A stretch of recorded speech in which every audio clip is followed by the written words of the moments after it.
Sir அந்த side railway station sir, இந்த side பார்த்தீங்கன்னா நேஷனல் ஹைவேஸ். இன் பிட்வீன் நம்ம லேண்ட் இருக்கு சார். அதை பாருங்க, அங்கிருந்து அந்த கடைசி வரைக்கும் போய் பார்த்தீங்கன்னா அப்படியே பிளெயின் லேண்டு சார். சார் கரெக்டாக சொல்ல போனால் இந்த இடம் 52 ஏக்கர் 10 சென்ட். பரம்பரை சொத்து. நான் ஒருத்தன் தான் வாரிசு. என்னால் மெயின்டைன் பண்ண முடியல சார். எதிர்காலத்தில் ஃபேக்ட்ரி கட்டணும்னு ஒரு எண்ணம். ஆனால் அதெல்லாம் என்னால் முடியாது சார். சும்மா கிடக்கிற இடமாச்சே. ஒரு ஃபேக்ட்ரி கட்டினா ஒரு 10,000 பேருக்கு வேலை கிடைக்கும் இல்லையா?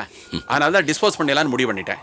தண்ணி வசதியெல்லாம் எப்படி சார்? பக்கத்துலேயே ஒரு பெரிய ஏரி இருக்கு சார். அதனால உங்களுக்கு இந்த நிலத்தடி நீர் எப்பவுமே வத்தாது சார். ரேட் என்ன சொல்கிறீங்க? 3.5 கோடின்னு மைண்டில் ஃபிக்ஸ் பண்ணி வச்சுருக்கேன் சார். நீங்கள் ஒரே பேமெண்ட்டாக கொடுக்குறதுனால 3.20னா முடிச்சிடலாம் சார். அதுக்கு கம்மினா சரியா வராது சார். என்னென்ன முடிச்சிடலாமா? ஓகே தம்பி, கரெக்டாக தான் முடிச்சிடலாம்.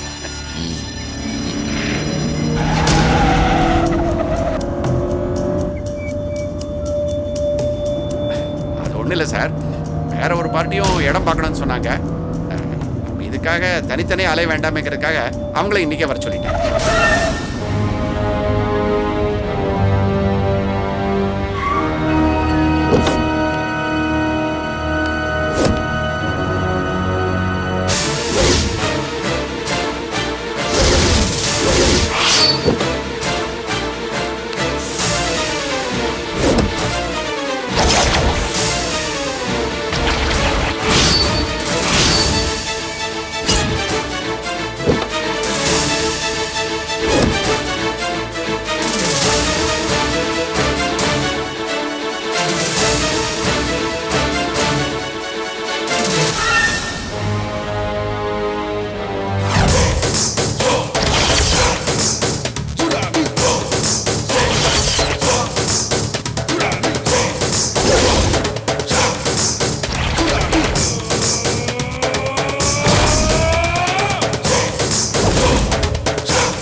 வாங்க மேடம், நீங்க இடம் சுத்தி பார்த்துட்டு வாங்க.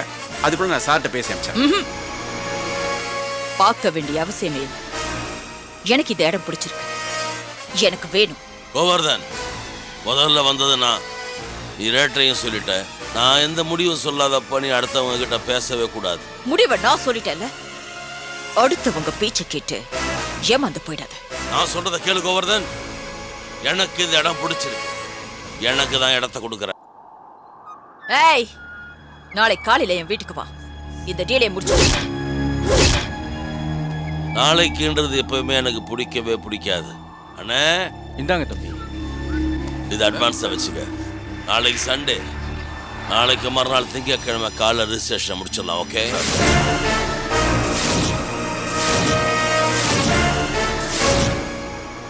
மேடம், சார் தான் முதல்ல வந்து இடம் பார்த்தாரு, அட்வான்ஸும் கொடுத்துட்டாரு. உங்களுக்கு வேணா வேற எங்கேயாவது இடம் பார்த்து. ஏய், நிறுத்து. சொல்லிட்டேல்ல, இடத்தை எங்க பார்க்கணும்னு எனக்கு தெரியும். இந்த இடத்தை வாங்க போற உனக்கும் நிரந்தரமா ஒரு இடத்தை நான் தான் பார்க்க போறேன். அந்த இடத்துக்கு போட்டியே இல்லாம போகலாம். வாங்க போலாம்.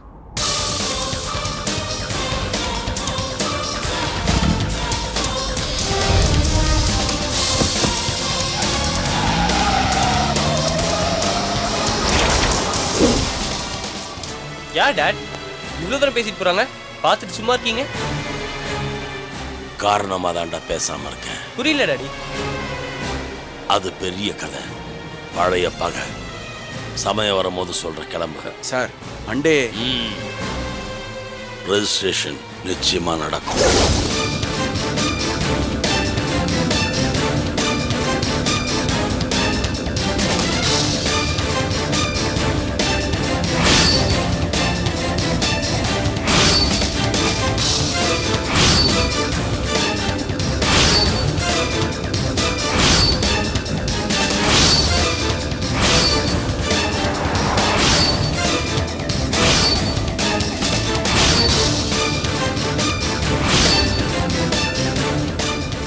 டாடி கேட்குறேன்னு தப்பா நினச்சிக்காதீங்க. அவங்களுக்கு உங்களுக்கு ஏதாவது பிரச்சனையா?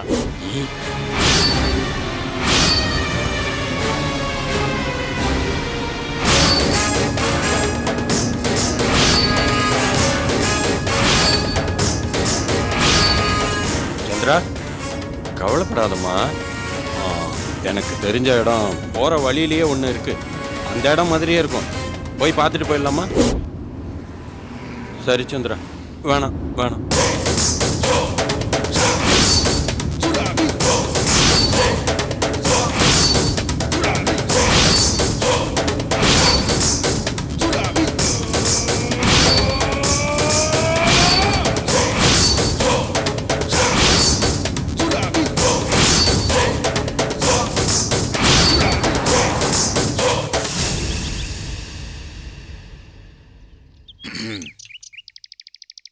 ஹரி, உன் பையனுக்கு வேலை ரெடி. சரிங்க. அதுவும் சாதாரண இடத்துல இல்ல, கோடீஸ்வரி சந்திரமதி மேடத்துக்கு. சரிங்க. மாசம் 10,000 ரூபாய் தரேன்னு சொல்லியிருக்காங்க. ரொம்ப சந்தோஷங்க. நீ மட்டும் தான் சந்தோஷப்படணுமா? நான் சந்தோஷப்பட வேணாமா?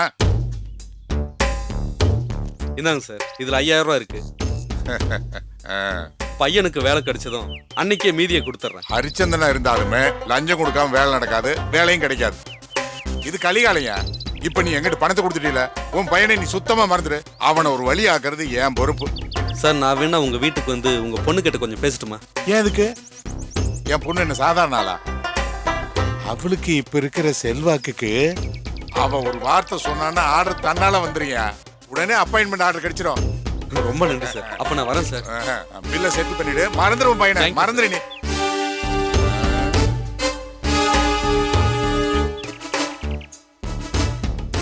இப்பெல்லாம் 500 ரூபா நோட்டா 100 ரூபா நோட்டானே தெரியல. பார்த்து தான் பாக்கெட்ல சொருக வேண்டியதா இருக்குது. Hello uncle. அடடே, வாமா வா வா வா. எப்படிமா இருக்க? நல்லா இருக்கேன். நீங்க இங்க இருக்கிறத பார்த்தேன், அதான் வந்தேன். உங்ககிட்ட ஒரு முக்கியமான விஷயம் பேசணும். தாராளமா பேசுவோமா. ஏன் நிக்கிற? இப்படி உட்கார. என்னம்மா, ஏதாவது காஃபி கீப்பி? பரவாயில்ல அங்கிள், அதெல்லாம் ஒண்ணும் வேண்டாம். சரி சொல்லுமா, என்ன விஷயம்? நான் உங்க பையன் கார்த்திக்க மனசார காதலிக்கிறேன். என்னம்மா சொல்ற? நீ சொல்றது நிஜமா? சத்தியம் அங்கிள். முதல்ல எனக்கும் அவருக்கும் பிரச்சனையாயி போலீஸ் கேஸ் அப்படின்னு ப்ராப்ளம் ஆயிப்போச்சு. அதுக்கப்புறம் பல தடவை நான் அவர்கிட்ட மன்னிப்பு கேட்டும் அவர் அதை ஏத்துக்கவே இல்லை. நான் ஒரு பெரிய பணக்காரின்னு தெரிஞ்சும் என்னை பார்த்து ஒதுங்கி போறது, ரொம்ப ஜெனியூனா நடந்துக்கிறது, இதெல்லாம் பார்த்து எனக்கு கார்த்திக் மேல மதிப்பு மரியாதையும் அதிகமாயிட்டே போகுது. சொல்லப்போனா கார்த்திக்கை விட வேற யாரையுமே என்னால கல்யாணம் பண்ணிக்க முடியாது அங்கிள். அம்மா, அப்படியே ரக்கம் முளைச்சு எனக்கு பறக்கணும் போல தோணுதுமா. கோடீஸ்வரி சந்திரமதி உன் அம்மா எனக்கு சம்மந்தியா? பாருமா, அப்படியே எனக்கு புல்ல அரிக்குதுமா. சரி, இந்த விஷயத்தில் நான் உனக்கு என்ன உதவி செய்யணும் சொல்லு. அங்கிள், என்னை பத்தி கார்த்திக் கிட்ட எடுத்து சொல்லி அவர் மனசை என் பக்கம் சாய்க்கணும். கண்டிப்பாமா. எப்படியாவது அவர் என்ன கல்யாணம் பண்ணிக்கிற அளவுக்கு அவர் மனசை மாத்தணும். மாத்திர, அதை விட எனக்கு வேற என்னமா வேலை? இந்த விஷயத்தை என்கிட்ட சொல்லிட்டீல, நான் பாத்துக்கிறேன். அவனை உன் காலடியில் விழ வைக்கிறேன். அதெல்லாம் ஒண்ணும் வேண்டாம் அங்கிள். அவர் என் காதலை ஏத்துக்கிட்டாலே போதும். கண்டிப்பா உன்னை காதலிப்பான், கல்யாணமும் பண்ணிக்குவாமா. Thank you uncle. என்ன அங்கிள் நான் சொன்ன? அது கிட்டத்தட்ட அந்த அர்த்தம் தான். நான் இனிமே அப்பா இல்ல, மாமா மாதிரி. உங்க காதலுக்கு மாமா மாதிரி. என்கிட்ட ஏதாவது நீங்க பேசணும்னா என் செல் நம்பர் நோட் பண்ணிக்கிறீங்களா? சொல்லுமா, நான் யானை மாதிரி நம்பர்லாம் மைண்ட்லயே வச்சுக்குவேன். சொல்லு. 98400 02345. ஓகேம்மா. Okay uncle, thank you. ம்.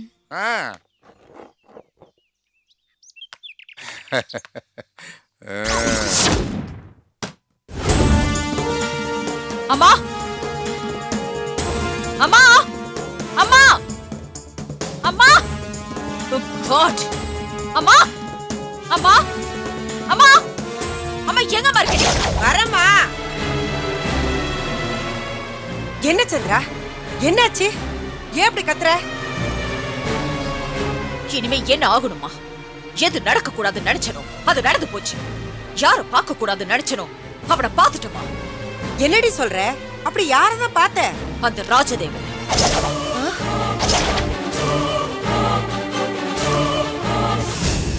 என்னது? அவனையா பார்த்த? ஆமா பார்த்தேன். 25 வருஷமா யாரோட சாவுக்கு எதிர்பார்த்து காத்துக்கிட்டு இருந்தனோ அவளை இன்னைக்கு உயிரோட பார்த்தேன். என்னோட வம்சத்தை பட்டமரமாக்கனவ ஆழமரமா நிக்கிறா. விடமாட்டேன். ஒவ்வொரு கலையா சாய்க்கிறேன். வேரோட சாய்க்கிறேன். அவ என்ன சந்திச்சது அவளுக்கு விழுந்த அடி இல்ல, இடி. என்னங்க சொல்றீங்க? விதி விதி மறுபடியும் விளையாட ஆரம்பிச்சிருச்சு. அவனா ஒதுங்கி போனான், இப்ப மறுபடியும் வந்திருக்கான். வரட்டும். அவன் சாவு என் கையில தானே. அவன் தலையில எழுதிருந்தா அதை யாரால மாத்த முடியும்? மாத்தி காட்டுறேன். அவளுக்கு யமன் நான் தானே மாத்தி காட்டுறேன். சீக்கிரமே அவளோட சாவுக்கு நான் நல்ல நாள் பார்க்கறேன். அந்த 52 ஏக்கர் நிலம் தான் நான் அவளுக்கு அடிச்ச முதல் சாவு மணி. அவன் முகத்தை பார்த்த உடனே காரி துப்பிட்டு வந்திருக்க வேண்டியதானே? செய்ய முடியலையம்மா. நான் போன வேலை அப்படி. 52 ஏக்கர் நிலம் சீப்பா கிடைக்குதுன்னு பார்க்க போனேன். போகும்போது இருந்த சந்தோஷம் திரும்பி வரும்போது இல்லையே. அந்த நிலத்தை அவனும் பார்க்க வந்தானா? வந்தது மட்டும் இல்ல, அதே இடத்தை நானும் பார்க்க வந்திருக்கேன். தெரிஞ்ச உடனே அந்த இடத்து சொந்தக்காரங்கிட்ட நான் இந்த இடத்தை வாங்கிக்கிறேன்னு அட்வான்ஸ் கொடுத்து என்ன அவமானப்படுத்திட்டாமா. அவன் கால்பட்ட இடம் அப்படியே சுடுகாடு ஆயிடும். சுடுகாடுதான். இத்தனை வருஷமா ஊரை ஏமாத்தி கட்டி காத்துக்கிட்டு இருக்க அவ சாம்ராஜ்யம் இந்த ராஜதேவனால சுடுகாட மாறப்போகுது. என்னோட சதுரங்கத்துல இனிமே சந்திரமதின்ற காய மட்டும்தான் நான் வெட்ட போறேன். இந்த ராஜதேவன் ஆள போற சாம்ராஜ்யம் அவளோட சமாதி தான். ஆமா மேடம், அந்த இடம் இல்லனா என்ன, நம்ம வேற இடம் பார்க்கலாம். அந்த கோவர்தனை கூட நமக்கு வேற இடம் பார்த்து கொடுப்பாரு. ஆமா சந்திரா, நாம அவசரப்பட்டு எதையும் செய்ய வேண்டாம். நிதானமா யோசிச்சு ஒரு முடிவுக்கு வரலாம். மேடம், நீங்க இந்த அளவுக்கு கோவப்படுறீங்கன்னா உங்க 2 பேருக்கும் நடுவுல பெரிய பிரச்சனை இருக்கும் போல இருக்கு. அது என்னன்னு? அவளுடைய ஜாதகத்துல நான் தான் சனி. ரஞ்சினி, இது எங்க குடும்ப விஷயம். நாங்க பேசி தீர்த்துக்கிறோம். நீ இதுல தலையிட வேண்டாம். நீ கிளம்பு. அம்மா அம்மா, அது கொஞ்சம் சாஃப்டா சொல்ல வேண்டியதானே. நம்ம மேல உள்ள அக்கறையில தான் அவ அப்படி சொல்றா.